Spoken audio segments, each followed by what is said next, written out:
এর আগে ব্যাপক কর্মসূচি করছি, তবে তারুণ্যের কর্মসূচিতে যেটা উৎসব সেটা আমরা 23শে ডিসেম্বর থেকে শুরু করে একবারে ফেব্রুয়ারি মাসের 19 তারিখ পর্যন্ত আমরা যে স্লোগানটা আছে, আমরা দেশ বদলাও পৃথিবী বদলাও, এই আঙ্গিকে দিয়ে আমরা আমাদের যুব সমাজের মধ্যে একটা তারুণ্য করছি। বেশ অনেকগুলো প্রোগ্রাম করেছে, এটা দিয়ে আমরা একটা জাগরণ সৃষ্টিটা করছি।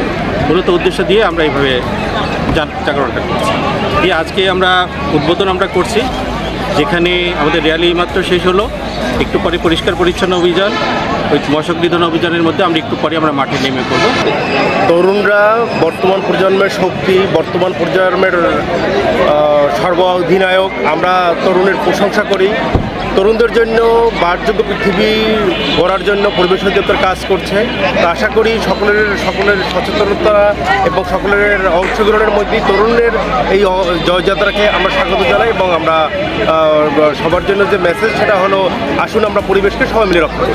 তারা ফ্যাসিবাদের থেকে তারা আন্দোলনের ফলে আমরা মুক্তি পেয়েছি এবং তরুণরাই সমাজ গঠনের দায়িত্ব তরুণদের।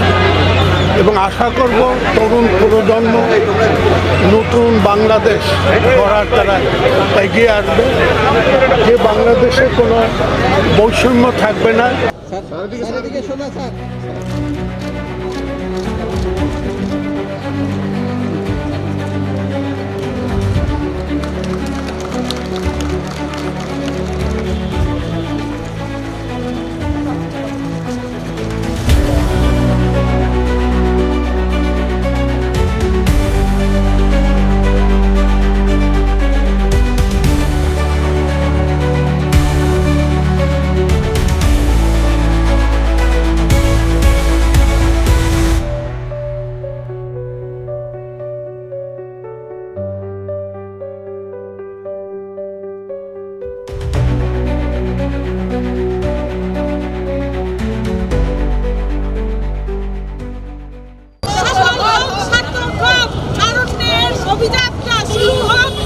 পাশে থাকেন তাইলে হবে।